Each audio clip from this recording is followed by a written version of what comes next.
Bonjour et bienvenue dans cette nouvelle édition de 7 jours en Europe, le premier de la rentrée. Avec moi sur ce plateau pour commenter l'actualité européenne de la semaine, Ana Gomes. Bonjour. Bonjour. Vous êtes eurodéputée, membre du groupe socialiste et démocrate. Merci d'être présente aujourd'hui. Pour commencer, la traditionnelle série de questions oui ou non, consacrée majoritairement aujourd'hui aux affaires étrangères. Vous avez 1 minute. Vous êtes prête? Ouais. C'est parti. Madame Gomes, vous êtes favorable à l'intervention en Syrie? Ça dépend de beaucoup de facteurs. Êtes-vous favorable au renversement du régime de Bachar al-Assad? Oui, mais ça appartient au peuple syrien et ils sont en train de le faire. La décision du président Obama de consulter le Congrès, c'était une sage décision? Bien sûr. Tous les yeux sont tournés vers les États-Unis, la preuve qu'ils dominent toujours l'actualité internationale? Malheureusement, c'est la vérité et c'est notre faute. La Commission européenne appelle à une réponse internationale concertée à la crise syrienne. Pourtant, l'Union européenne est elle-même divisée sur la question. Est-ce un signe de faiblesse de l'Union? Bien sûr, on est en crise économique qui est finalement une crise politique et ça se voit aussi par rapport à la Syrie. Une Europe de la défense capable de réagir à une crise comme celle-là, vous y croyez? Oui, absolument, mais pour que cette Europe de la défense, donc des moyens, des capacités militaires fonctionne, il faut toujours la décision politique. Time's out. Merci d'avoir joué le jeu, Madame Gomes. Vous rentrez tout juste d'une mission au Pakistan. Un commentaire, quelle est la situation là-bas? Il y a quelques progrès dans le domaine des droits de l'homme. On a vu le premier changement d'un gouvernement démocratiquement élu à l'autre depuis que le Pakistan existe. Il y a quelques progrès, mais qui demandent toujours l'application des conventions internationales que le Pakistan a ratifiées et l'implémentation de la législation en matière de droits de l'homme que le Parlement a passée. C'est un pays où il y a de terribles inégalités, où les femmes sont discriminées, où il y a du travail des enfants, où il y a de la violence sectaire très inspirée de dehors, notamment des fonds, des pétrodollars qui instiguent la violence sectaire entre, par exemple, chiites et sunnites, discrimination contre les chrétiens, violence. En même temps, c'est un pays où il y a une société civile très vive, très active, et médias très actifs, et c'est pour l'importance aussi du Pakistan dans le contexte régional. Le conflit avec Inde, on parle de 2 puissances nucléaires, or le traité de non-prolifération nucléaire et l'Afghanistan nous font continuer d'être engagés avec le Pakistan. Il le faut absolument et je suis rentrée avec cette claire conviction. Merci. Je vous propose de passer rapidement à l'actualité de la semaine. Une revue de l'actualité présentée par Maria Maggiore. Une rentrée largement dominée par la crise en Syrie et les relations avec l'Égypte. Pour de nombreux eurodéputés, attaque ou pas, il faut d'abord des preuves concrètes de l'utilisation d'armes chimiques par le régime du président El-Assad et non par les rebelles comme le prétendent certains experts. Égypte, les députés réaffirment leur volonté de continuer à soutenir la population grâce au plan d'aide de l'Union européenne tout en maintenant l'embargo sur l'envoi d'armes. Un programme européen pour l'emploi et l'innovation sociale, microcrédit pour les plus vulnérables et mobilité pour les jeunes, au menu de ce nouvel instrument qui devra aider les 26 millions de chômeurs en Europe à retrouver un travail. Un constat positif, ou presque. Le climat économique de la zone euro est plus favorable avec une timide reprise de l'économie. Le président de l'Eurogroupe, Jeroen Dijsselbloem, était à Bruxelles pour un échange de vues avec les membres de la Commission économique et monétaire. Madame Gomes, vous disiez en juin sur Europarl TV qu'il serait, je cite, dramatique pour l'Égypte et pour la région que l'Égypte bascule dans un régime militaire et autocratique. 3 mois plus tard, nous y sommes. Pensez-vous que l'Égypte a manqué sa transition démocratique? J'espère que ce ne soit pas irréversible, mais en fait, en ce moment, la situation est très grave. Et le pire, à mon avis, c'est les projets d'illégalisation le Muslim Brotherhood, les frères musulmans. Les frères musulmans. Parce que si ça se passe, ça compromet les chances de démocratie qui doivent être inclusifs et qui doivent faire tout le monde jouer le jeu démocratique. Si on pousse les frères musulmans de nouveau à la clandestinité, alors là, je crains vraiment pour le futur de l'Égypte et au-delà de l'Égypte, en considérant le rayonnement de l'Égypte dans tout le monde arabe et musulman. Je voudrais vous faire écouter un petit extrait d'une conversation téléphonique que ma collègue Maria Maggiore a eue au Caire avec Kurt De Boeuf. De Boeuf est un Belge libéral, ex du cabinet de Guy Verhofstadt quand il était Premier ministre. Il vit au Caire depuis 3 ans. On lui a demandé si, après avoir soutenu le coup d'État de l'armée cet été, il vit mal aujourd'hui cette dérive autoritaire de l'armée. Écoutez la réponse. L'armée est encore en train de vraiment viser les frères musulmans. Alors la division reste très très importante en Égypte et ça va rester comme ça dans les semaines et mois qui viennent. 15 millions d'Égyptiens dans la rue, c'était la plus grande manifestation dans l'histoire, je crois, mondiale. Si l'armée n'avait pas intervenu, je suis convaincu avec beaucoup d'Égyptiens qu'il y aurait un massacre, aurait été un massacre dans les rues. Alors ça a été nécessaire. Mais ça ne veut pas dire qu'après ça, il ne faut pas prendre la rue vers le dialogue, vers, disons, la démocratie inclusive. Et ce n'est pas le pas qu'on a pris. Au contraire, ils ont pris le pas de l'exclusivité, alors d'exclure les frères musulmans. Et évidemment, ce n'est pas comme ça qu'on va avoir une future stabilisée en Égypte. Un commentaire, Madame Gomes? Vous voyez, on est d'accord. Finalement, je ne dispute pas. Je l'ai reconnu que la révolution qui a encouragé les militaires les manifestations qui ont encouragé le gouvernement, les militaires d'intervenir, avaient du clair soutien populaire. Dans mon pays, au Portugal, on a fait un coup d'État le 25 avril 1974. Qui a triomphé grâce au soutien populaire. Mais la question est le résultat, la qualité du résultat. Est-ce que le résultat va être la démocratie inclusive avec toutes les parties jouant le jeu démocratique, ou est-ce qu'on va exclure quelques-unes et comme ça la démocratie ne pourra pas naître? Donc je crois que sur le fond, on est d'accord. Et quels sont vos pronostics pour la suite, Madame Gomes?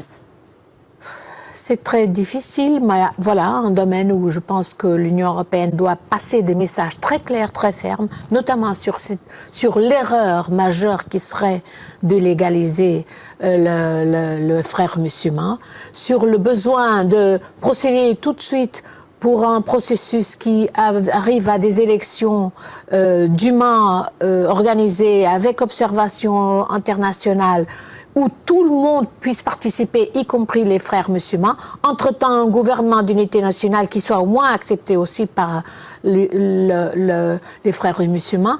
Et à mon avis, c'est un message qui doit être passé par l'Union européenne. Mais pour être efficace, il faut que les Américains nous joignent aussi, hein. Mais justement, surtout quand on sait le rôle que les Américains ont toujours joué, en soutenant notamment les militaires égyptiens.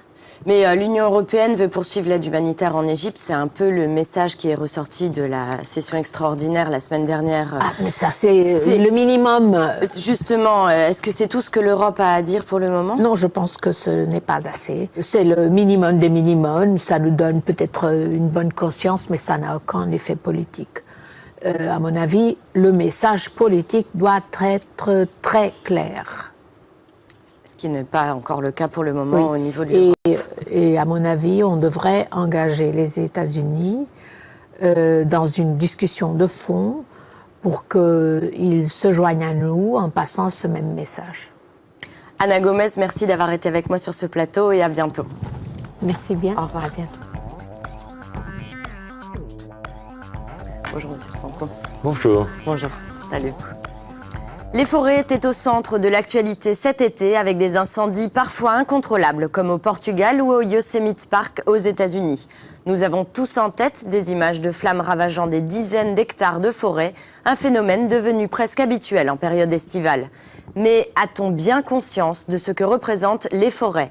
En Europe, la forêt recouvre 42% du territoire et plus de 3,4 millions d'emplois y sont liés. Avec moi sur ce plateau pour discuter de la question aujourd'hui, Gaston Franco. Bonjour et merci d'avoir accepté notre invitation. Vous êtes député européen, membre du groupe du Parti populaire européen. En 2010, vous avez été élu député européen de l'année dans la catégorie développement rural. En bref, vous êtes un grand spécialiste des forêts en Europe, le thème du reportage que l'on visionnera dans quelques minutes. Mais avant cela, une question. Monsieur Franco, pensez-vous que la forêt, à l'heure actuelle, soit suffisamment et surtout soit bien exploitée en Europe ? La forêt représente pour l'Europe une formidable opportunité. Nous sommes un continent forestier. Par contre, nous devons constater qu'elle n'est pas optimisée. Notre forêt vieillit en Europe. Le milieu se referme dans certains pays parce que la forêt est insuffisamment exploitée. Et quand elle est exploitée, elle est peut-être insuffisamment valorisée. C'est-à-dire que souvent, nous exportons, notamment en Chine, des grumes brutes qui sont transformées là-bas. Dans un pays comme le nôtre, dans un continent qui a besoin de créer des emplois, je pense qu'on pourrait mieux les valoriser sur place. Le plan d'action pour la gestion durable des forêts qui avait été défini pour la période 2007-2013 arrive à échéance. En quoi consistait-il et selon vous, a-t-il porté ses fruits ?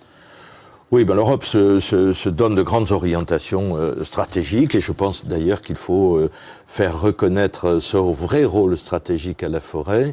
Ce sont des orientations plutôt générales. En tout cas, elles ont porté leurs fruits puisqu'en Europe, la forêt est gérée durablement, ce qui n'est pas le cas dans beaucoup de pays du monde. Mais je pense que maintenant, nous devons passer à la vitesse supérieure. Donc, cette nouvelle stratégie européenne tarde à se mettre en place et nous sommes impatients de la voir arriver, en espérant que nous aurons des axes forts, mais également les moyens qui vont avec, parce que trop souvent en Europe, la stratégie forestière est incluse dans la politique agricole commune et à la sortie, il reste quand même peu de moyens pour la forêt. Notre journaliste Hugues Van Stock est allé à la rencontre d'un fabricant de papier installé en région Lorraine depuis plus de 20 ans. Son activité a généré l'installation d'un véritable pôle commercial et contribue à dynamiser la région où l'industrie du bois représente presque 10 000 emplois. On regarde. Cette forêt est vitale pour l'économie de la région Lorraine. L'industrie du bois représente un quart de l'activité industrielle du département et génère plus de 10 000 emplois. L'Union européenne tape sur une croissance des activités de la filière bois en Europe. La forêt est une des premières sources d'énergie renouvelable dans l'Union et une surexploitation de ces ressources inquiète. Il faut donc promouvoir des modèles industriels durables. Tous les jours, ce sont des dizaines de camions qui alimentent en bois cette papeterie.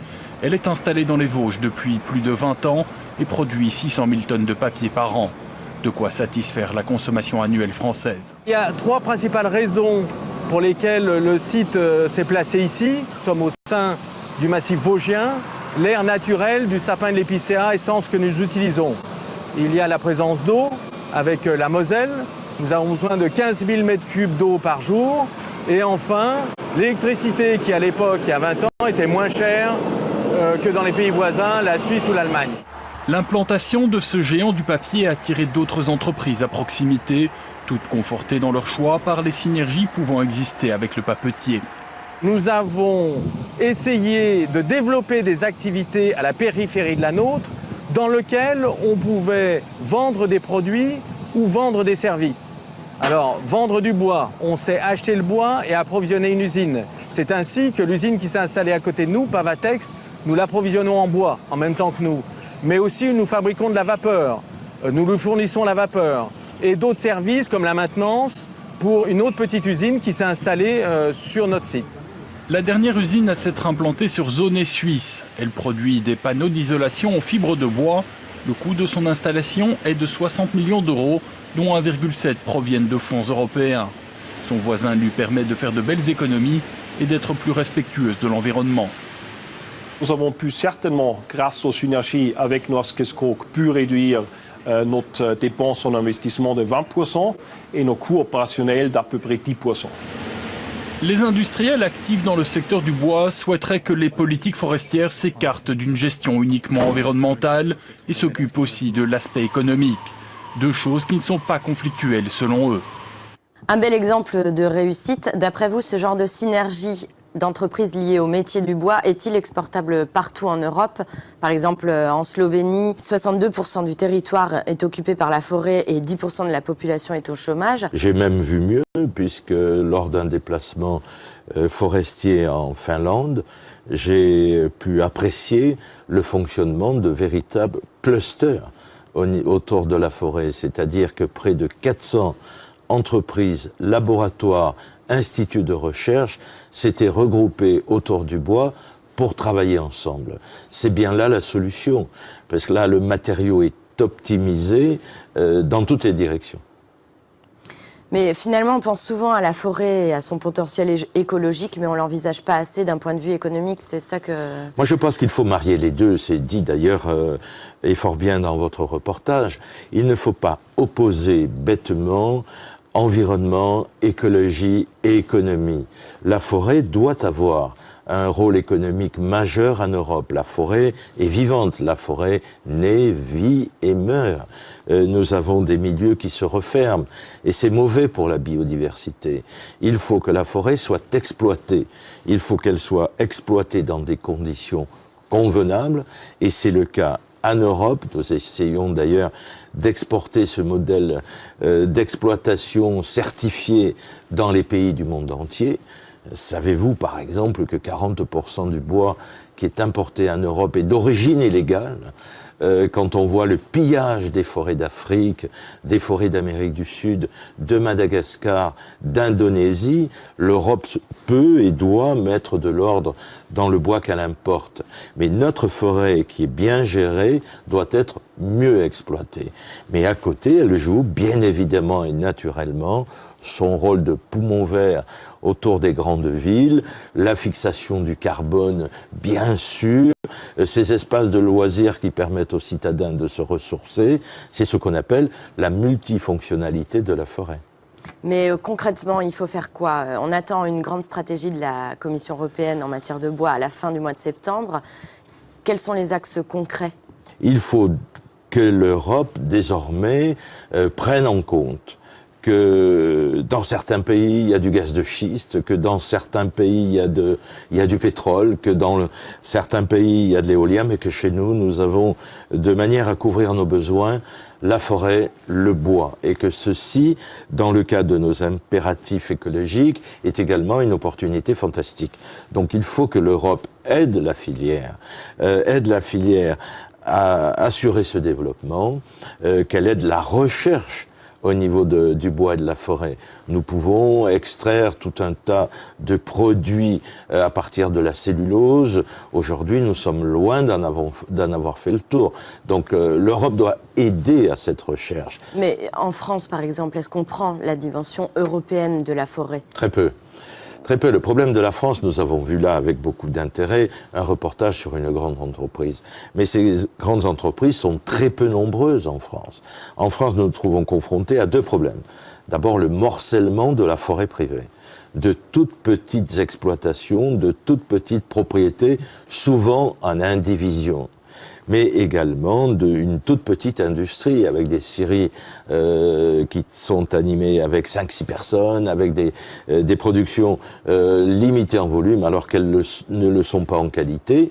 Mais nous devons inciter, comme l'ont fait un peu les Allemands par exemple, à ces acteurs de la filière à se regrouper pour être lisible, pour être suffisant pour travailler à l'international. Mais vous dites que c'est inclus dans la PAC, mais d'après vous, où devrait se situer la forêt? Moi, je pense qu'il faut qu'il y ait des lignes dédiées. Il est bien évident que la forêt est à côté de l'agriculture et souvent les synergies sont évidentes. Mais par exemple, l'Europe décide d'axes stratégiques sur la forêt, dédie des enveloppes à l'agriculture et à la forêt. Mais ça reste une compétence des États. Mais ça reste une compétence d'États membres. Donc ça veut dire que... Et c'est pas justement là où se situe le problème. Et c'est là que ça se dilue, quoi. Donc nous, ce que nous aimerions, c'est des lignes qui soient complètement dédiées à la forêt et non pas uniquement qu'on puisse bénéficier de ce qu'il reste quand la PAC a tout pris. Eh bien, ce sera le mot de la fin, Monsieur Franco. Merci beaucoup d'avoir été sur le plateau. C'est moi qui vous remercie.